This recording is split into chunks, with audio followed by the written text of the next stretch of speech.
네, 오늘의 본문 성경 텍스트는 에베소서 6장입니다. 정확하게 말하면 에베소서 6장 10절부터 시작이 됩니다. 그러나 오늘 본문의 문맥을 따져 올라가면 에베소서 5장에서 시작이 됩니다. 에베소서 5장 22절부터 사실은 에베소서 6장 본문까지 이어오는 단락으로 되어 있어요.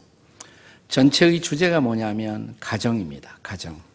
그런데 에베소서 5장 22절에 보시면 먼저 아내들이여 이렇게 시작하고 그 다음에는 남편들이여 25절에 6장에 들어오게 되면 6장 1절에 자녀들아 4절에 가면 아비들아 이렇게 계속되죠. 신약 성경에 쓰여지는 당시에는 특별히 로마나 소아시아에는 많은 가정 도우미들이 있었어요. 그래서 종들아 이렇게 나오는데 가정 사역을 돕고 있었던 중요한 멤버들이었습니다. 이어서 상전들아.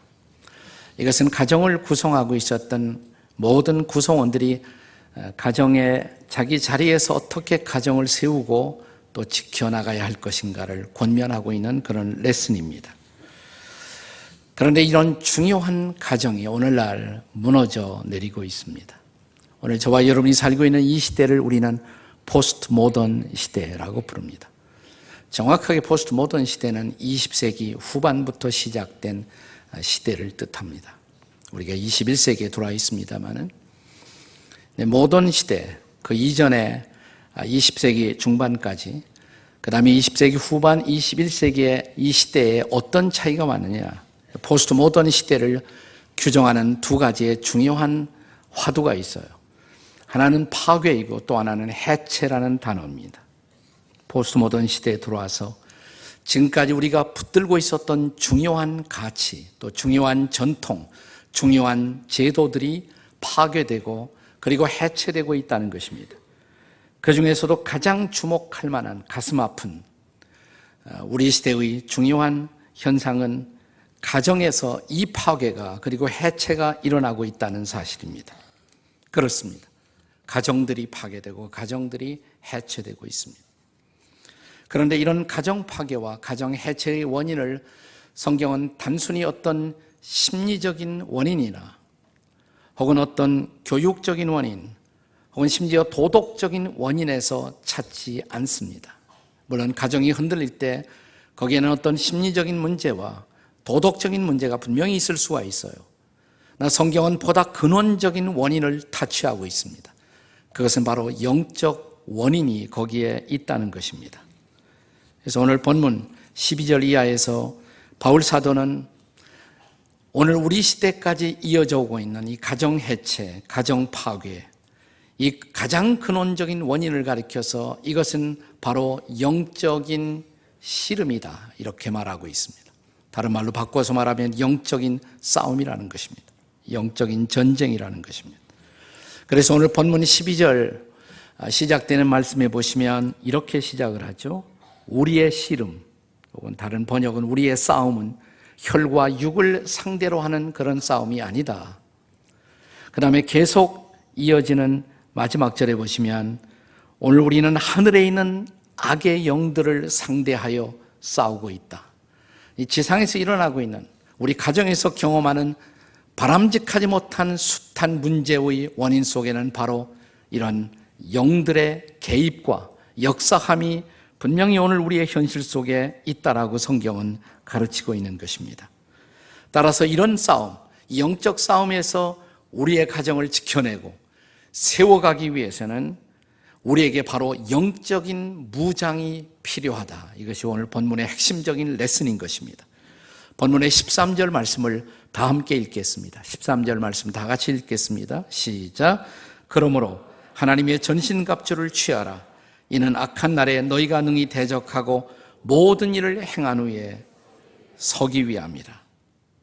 그리고 이제 이어서 에베소 6장 14절 이하에 보시면 고대 무사들이 전쟁에서 자신을 지키기 위해서 행하는 무장을 강론적으로 세밀하게 묘사하고 있는 모습을 볼 수가 있습니다.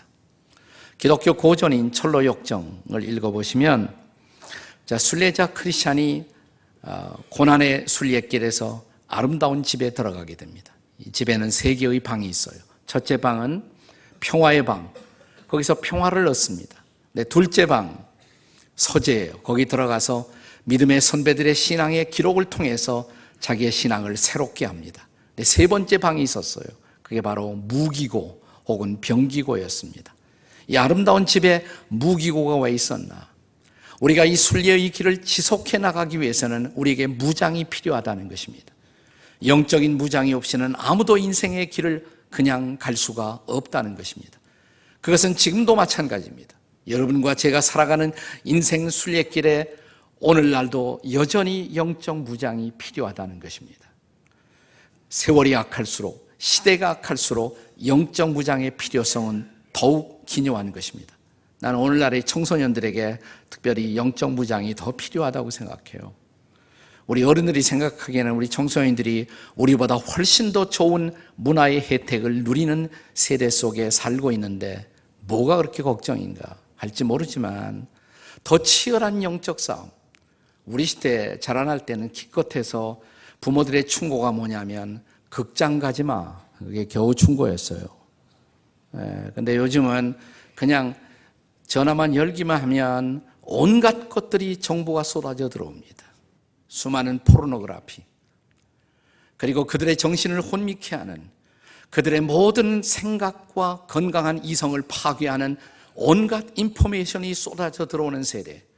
이 젊은이들이 훨씬 더 악한 세대를 살고 있는 거예요. 그들을 위해서 우리가 기도해야 하고 또 영적 무장이 필요하다는 사실을 오늘 우리는 확인할 필요가 있습니다. 자, 그렇다면 영적 무장이 필요한 이유, 무엇 때문일까요? 영적 무장이 필요한 이유, 첫째로 마귀의 간계를 능히 대적하기 위해서입니다. 자, 본문의 11절 말씀을 다 같이 읽겠습니다. 다 함께 읽어요. 11절 시작. 마귀의 간계를 능히 대적하기 위하여 하나님의 전신갑주를 취하라, 무장하라 이 말이에요. 우리가 오늘 우리의 가정을 지키고 내 인생을 지키기 위해서는 무엇보다 영적 무장이 필요한데, 무엇보다 우리의 가정의 해체, 내 인생의 파괴를 노리는 존재가 있다. 그것이 마귀다. 마귀다. 우리 먼저 마귀의 존재를 인정할 줄 알아야 합니다. 인류의 역사 속에서 지나간 17세기와 그리고 18세기를 가리켜서 우리는 계몽주의 시대라고 부릅니다. The Enlightenment Age 이렇게 부르죠. 계몽주의 시대. 그런데 이 계몽주의 시대에 들어왔을 때 그 전과 뭐가 달라졌을까? 현저한 달라짐이 하나 있어요.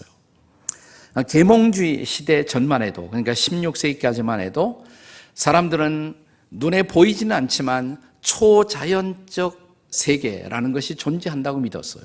거의 대부분의 인류가 그렇게 믿었습니다. 초자연적 세상이 존재할 뿐만 아니라 그 초자연적 세상에 초자연적 존재들이 존재한다고 믿었어요. 신도 존재하고 천사도 존재하고 악마도 존재한다고 다 그렇게 믿었습니다. 근데 계몽주의 시대에 들어와서 이것이 변합니다. 계몽주의 시대를 이끌고 가던 두 개의 중요한 단초가 있습니다. 하나는 이성이고 하나는 과학입니다. 이성으로 검증되지 못하는 것들, 과학적으로 실험되지 못하는 모든 것들은 존재하지 않는다라고 믿기 시작한 것이에요. 사람들이 신을 떠나기 시작합니다. 그리고 천사, 악마 이런 것은 하나의 샤머니즘이라고 생각하기 시작했어요. 그리고 사람들은 굳게 이렇게 믿었습니다. 우리가 지금 새롭게 붙들게 된 이성과 과학, 이것이 발전하면 곧 이 땅에는 유토피아가 도래할 것이라고 우리는 믿었어요. 근데 유토피아가 도래했습니까? 발달된 이성, 그리고 발달된 과학을 가지고 우리는 세계 제1차 대전, 그리고 2차 대전을 통해서 우리가 살고 있는 이 땅을 지옥 같은 세상, 파괴적인 세상, 재앙의 땅, 비극의 땅으로 만들고 만 것입니다. 자, 이 두 차례의 전쟁을 끝나고 나서 사람들은 비로소 다른 생각을 하기 시작했어요. 인간의 잔악함, 이 악함, 그 원인이 뭘까?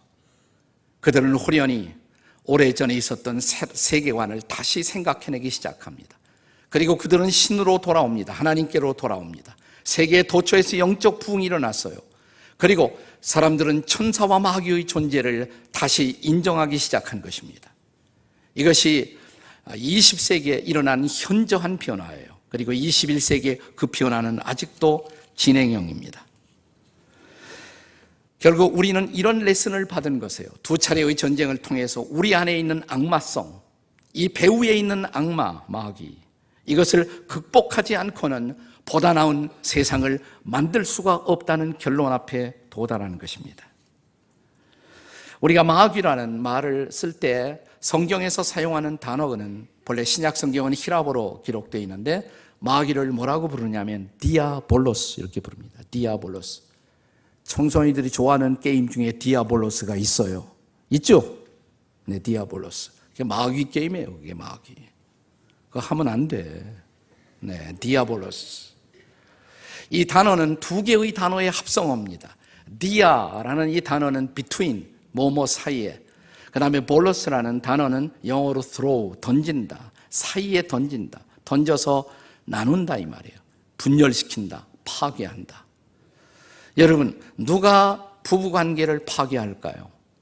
물론 남편이 아내가 잘못해서 그럴 수가 있어요. 그러나 그 배후에 악한 영의 역사가 있다는 거예요. 마귀는 부부를 해체시키려고 합니다. 관계를 나누려고 합니다. 마귀는 부모와 자녀 사이의 관계를 또한 망치려고 합니다. 사탄은 마귀는 건강한 젊은이들의 미래를 차단시키려고 합니다. 그 배후에 악한 영의 역사가 있다는 것이에요. 그래서 한국어로 이 디아볼로스라는 말을 번역할 때 많이 사용한 단어 중에 하나가 뭐냐면 그 단어가 accuser, 참소자라는 말을 썼어요. 참소자, 참소하는 자, 그래서 파괴하는 자. 그게 사탄의 역할이에요. 우리 안에 존재하는 죄성, 부패성을 이용해서 우리의 삶의 근거를 파괴하고 또 우리를 둘러싼 소중한 관계들을 파괴하고 해체시키는 일. 이게 바로 마귀의 역사예요. 이것이 바로 마귀의 관계라는 것입니다. 따라서 이런 마귀의 관계를 대적하기 위해서는 단순한 심리적인 무장이나 도덕적인 무장으로 족하지 않다는 것입니다. 거기에 필요한 것, 영적인 무장이에요. 이것이 영적 무장이 필요한 첫 번째 이유인 것입니다.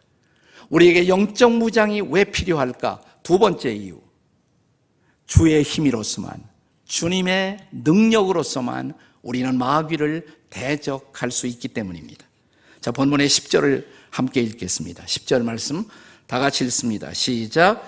끝으로 너희가 주 안에서와 그 힘의 능력으로 강건하여 지고. 자, 이런 영적인 존재인 마귀를 대적하기 위해서 우리에게 정말 필요한 준비가 무엇이겠습니까? 여기서 바울은 먼저 주 안에서라는 단어를 강조해요.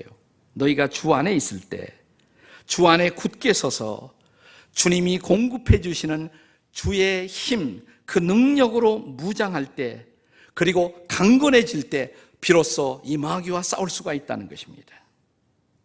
한 신학자는 마귀는 적어도 우리 인간보다는 훨씬 더 능력 있는 존재라는 것을 인정할 때 비로소 우리는 영적 싸움을 싸울 수 있다고 말합니다. 그리고 그분은 말하기를 마귀라는 존재에게는 여러 가지 박사학위를 주어야 마땅한 존재라고 말했어요. 마귀는 우리보다 성경을 잘 알아요. 마귀는 신학 박사예요. 마귀는 인간의 심리를 누구보다 잘 간파합니다. 그리고 우리의 심리, 우리의 마음의 틈을 타서 사탄은 우리의 생각을 점령합니다. 마귀는 심리학 박사예요. 마귀는 우리의 사상을 부패시키고 우리가 잘못된 생각을 하도록, 그리고 그 사상의 이데올로기의 포로가 되도록 우리의 생각을 점령합니다. 마귀는 PhD가 있어요. 마귀는 민족과 민족의 전쟁을 불러일으킵니다. 군사 전략가입니다. 마귀는 우리 인간 안에 있는 욕심을 부추겨서 가진 자와 가지지 못한 사람들의 갈등을 부추깁니다. 마귀는 경제학 박사이기도 합니다. 오늘 본문에서 그래서 마귀의 관계를 대적하라, 관계라는 단어를 썼어요. 근데 이 관계라는 단어가 본래 히라보에서는 메소도이아라는 단어로도 있습니다. 메소도이아. 이 히라보는 여러분이 설마 알지 못하겠지만, 근데 이 단어와 비슷한 영어 단어가 있잖아요. 메소도이아. 무슨 단어가 생각납니까? method, 그죠? method, 방법이라는 말이에요. 방법. 마귀의 괴계할 때 이 괴계가 방법이라는 거예요. 사탄은 수없이 많은 방법과 전략을 가지고 있어요. 그 온갖 방법을 다해서 우리를 파괴시키는 것입니다. 그리고 관계를 파괴시키는 것입니다. 가정을 무너뜨리게 하는 것입니다. 이것이 바로 사탄이 하는 일이에요. 사탄은 간교한 존재입니다. 그래서 창세기에 보시면 그는 처음부터 간교한 자이더라, 이렇게 성경은 말하고 있습니다. 뿐만 아니라 이 마귀는 혼자 일하는 존재가 아니에요. 마귀라는 것은 단수지만 마귀가 지배하는 영들이 있습니다. 그게 바로 악령들 혹은 귀신들, 이렇게 말해요. 근데 그들은 거대한 조직체를 갖고 있다는 것을 성경은 보여줍니다. 본문의 12절 말씀을 함께 같이 읽겠습니다. 12절 같이 읽습니다. 시작. 우리의 씨름은 혈과 육에 상대하는 것이 아니에요. 통치자들과 권세들과 이 어둠의 세상 주관자들과 하늘에 있는 악의 영들을 상대합니다. 여기 통치자, 여러분 통치자들의, 악한 통치자의 배후에 사탄이, 마귀가 있다는 거 아세요? 권세들, 파워, 거대한 파워, 파괴적인 파워들, 그 파워의 배후, 부패한 세력, 그 배후에 사탄이 있다는 것입니다. 어둠의 세상 주관자들, 세상이 밝은 세상이 못되도록 세상을 어둡게 만드는 그 배후에 악한 영의 역사가 있다는 것입니다. 그리고 하늘에 있는 악의 영들, 그렇습니다. 마귀의 지배를 받아 하늘과 땅에서 악한 영들이 거대한 올가나이즈된, 조직된 질서를 가지고 오늘 이 세상을 부패시키고 있다는 사실을 성경은 가르칩니다. 이런 거대한 영적 조직과 맞서서 우리가 싸워서 승리할 수 있을까요? 못해요. 불가능한 것입니다. 내 힘으로, 내 자신의 능력으로 사탄과 싸운다는 것은 불가능한 일입니다. 그래서 본문 12절 이하의 성경의 말씀을 유진 피터슨은 그의 현대적 번역인 메시지에서 이렇게 번역하고 있습니다. 이 싸움은 지구전, 꼭 마귀와 그의 수하들을 상대로 끝까지 싸우는 사느냐 죽느냐의 싸움입니다. 단단히 준비하십시오. 여러분은 지금 혼자 힘으로 다루기에는 벅찬 상대를 마주하고 있습니다. 그것이 바로 사탄이에요. 그런데 사랑하는 여러분, 여기에 끝뉴스가 있습니다. 좋은 소식이 있습니다. 악령들은, 귀신은 많은 정보를 가지고 있어요. 우리보다 정보가 많아요. 그러나 그들은 존재하지는 않아요. 모든 것을 아는 존재는 아니에요. 악령들은 우리보다는 능력이 많을 수가 있어요. 그러나 사탄은, 악령은 결코 전능하지는 않습니다. 근데 저와 여러분은 홀로 전지하시고 그리고 전능하신 분을 알고 있지 않습니까? 아십니까? 그분 홀로 전지하시고 전능하신 주 하나님 아시죠, 여러분? 따라서 이 하나님, 하나님의 아들이신 주 안에 우리가 굳게 설 때 우리는 전지하시고 전능하신 그분의 도움으로 우리는 사탄을 이길 수가 있다는 사실입니다. 이것이 우리의 희망인 것입니다. 이것이 굿뉴스인 것입니다. 그러므로 우리가 이 주의 능력을 입고 날마다를 산다면 결코 마귀를 두려워할 필요가 없어요. 악령들을 두려워할 필요가 없습니다. 그러면 오늘 성경은 이렇게 말합니다. 주 안에서 그 힘의 능력으로 강건하여 지십시오. 이것이 우리의 희망입니다. 이것이 우리의 영적 무장이 필요한 두 번째 이유인 것입니다. 자, 영적 무장이 필요한 마지막 세 번째 이유. 영적 무장은 영적 전쟁을 준비하는 첫 번째 스텝, first step이 되는 것입니다. 여러분과 제가 무장이 안 되어 있고 준비가 안 되어 있다면 그런 상태로 전쟁터에 나간다고 하십시다. 어떻게 될까요? 뻔할 뻔짜죠, 뭐. 패배입니다. 자, 그래서 우리 눈앞에 펼쳐질 인생의 승리, 그리고 영적 전쟁의 승리를 위해서 바울 사도는 무엇보다 저와 여러분에게 영적인 무장이 필요하다, 이렇게 가르치는 것입니다. 그래서 13절 이하에 하나님의 전신갑주로 무장하십시오.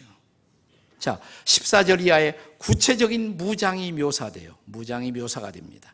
네, 이 묘사를 잘 읽어보시면 5가지의 방어 무기가 있어요. 그리고 2가지의 공격 무기가 있습니다. 5가지의 방어 무기, 2가지의 공격 무기. 자, 우리의 무장은 5가지의 자기를 방어할 수 있는 무장, 2가지의 공격에 사용할 수 있는 무기로 무장이 될 수가 있어야 한다는 것입니다. 자, 방어 무기 5개 먼저 생각하겠습니다. 첫 번째 뭐라고 그랬어요? 진리로 허리띠를 띠라 그랬어요. 진리로 허리띠. 여러분, 이 허리띠가 얼마나 중요한 것입니까? 제가 한번 설교하다가 허리띠가 내려간 적이 있습니다. 상상하지 마세요. 얼마나 황당했을까요? 이 허리띠는 우리의 자세를 갖추어 주는 거예요. 자, 전사들이 허리띠가 제대로 메어져 있지 않다면 어떻게 전투할 수가 있겠어요? 근데 진리의 허리띠, 여기서 진리라는 말은 다른 말로 번역하면 진실입니다. 진실하신 하나님을 믿고 또 하나님의 진실함으로 내 인생을 무장할 때 우리는 사탄과 싸울 수 있다는 것이에요. 사탄은 거짓된 존재입니다. 이 거짓된 마귀와 싸우기 위해서는 무엇보다 진실해야 돼요. 정직해야 합니다. 그것이 기본적인 첫 번째 무장이에요. 그 다음에 2번째, 의의 흉배를 붙이라고 가슴에 호심경 그랬어요. 호심경, 새로운 번역에는 의의 흉배. 가슴에 이 무장이 있잖아요. 가슴에. 우리가 예수를 믿는 순간 주님은 우리를 의롭다고 하십니다. 그리고 우리가 의롭다움을 받은 그 순간부터 의를 줄이고 목마름처럼 사모해야 합니다. 의를 사모하는 것, 그것이 우리의 무장이에요. 자, 그 다음에 의의 흉배 다음에 신발은 뭐라 했어요? 평화의 복음의 신. 여러분, 잘 뛰려면, 전쟁터에서 잘 다니려면 신발이 얼마나 중요해요? 군화가 얼마나 중요합니까? 네, 우리가 보통 다닐 때도 편한 신발 얼마나 필요한 것입니까? 평화의 복음의 신을 신으라고. 그러니까 복음을 전할 준비가 언제든지 되어 있어야 한다. 이것이 우리의 전투 준비라는 것이에요. 평화의 복음의 신을 신고, 그 다음에 방패는 뭐라고 그랬어요? 믿음의 방패. 자, 악마는 계속 불화살을 쏘아댑니다. 내가 방패로 막아야 합니다. 하나님을 신뢰하는 굳건한 믿음, 이것이 우리를 지킨다는 것입니다. 믿음의 방패. 네, 이제 딱 하나 남았어요. 방어 무기 가운데 마지막 5번째 뭡니까? 제일 중요한 거, 여기. 네, 여긴 뭘 쓰라고 그랬어요? 구원의 투구 그랬습니다. 구원의 투구. 구원의 투구. 이게 뭐예요? 얼마나 머리가 중요한 것이에요. 이 부분에 한 대 맞으면 끝나는 거 아니죠. 구원의 확신. 여러분, 교회 다니면서 구원의 확신도 없는 사람이 있어요. 있습니까, 여러분? 구원의 확신, 분명한 확신. 그걸로 무장하는 것, 이것이 바로 머리 무장, 투구 무장이에요. 자, 거꾸로 올라왔습니다만은 우리가 외우기 쉽도록 우리는 위에서 아래로 내려가도록 하겠습니다. 여기 구원의 투구, 여기는 의의 흉배, 허리는 진리의 허리띠, 신발은 평화의 복음의 신, 그 다음에 믿음의 방패. 이것이 무장이에요. 그 다음에 공격 무기 2가지입니다. 쉽게 말하면 말씀과 기도입니다. 성령의 검, 말씀을 가져라. 성령의 검, 성령의 검. 근데 이것만으로 공격 무기, 공격 무장이 끝나지 않습니다. 또 하나가 필요하다는 것이에요. 그것이 바로 기도인 것입니다. 말씀과 함께 기도. 말씀을 가까이 하고 말씀을 묵상하면, 그리고 이 말씀이 내 안에 살아 움직일 때 사탄은 우리를 절대로 근접하지 못합니다. 그렇습니다. 말씀을 붙들고 살 때 사단은 도망갈 것입니다.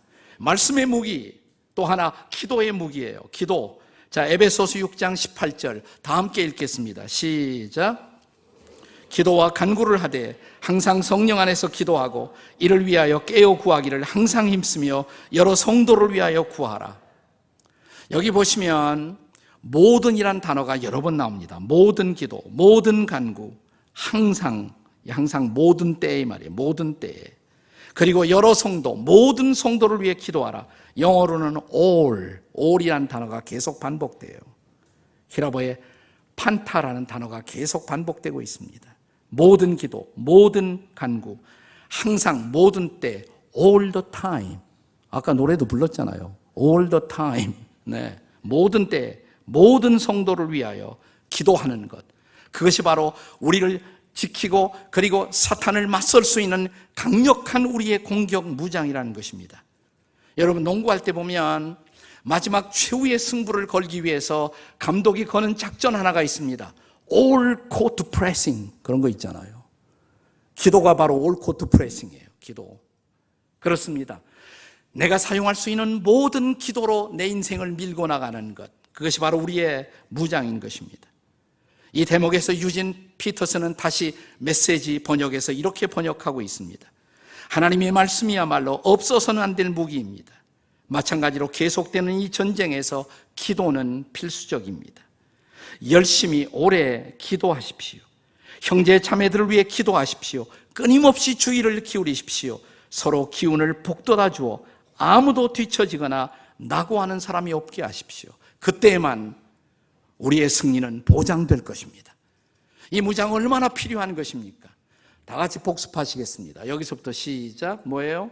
구원의 투구, 의의 흉배, 진리의 허리띠, 평화의 복음의 신, 그 다음에 믿음의 방패, 그리고 성령의 겉말씀, 그 다음에 기도.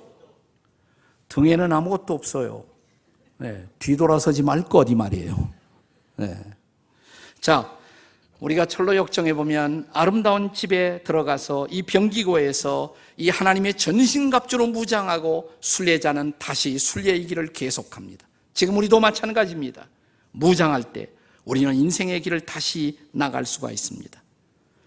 이 아름다운 집은 교회를 상징합니다. 이 순례자 크리스찬이 아름다운 집에서 무장했던 것처럼 교회는 여러분에게 영적 무장의 축복을 제공하는 것입니다. 저는요, 주일 예배만 가지고는 부족하다고 생각해요.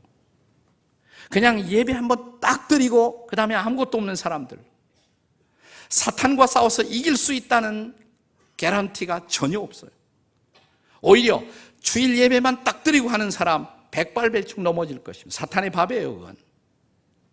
여러분, 교회가 제자 훈련을 제공하는 이유, 성경 공부를 제공하는 이유 뭔지 아세요? 무장하라 이 말이에요. 무장하라.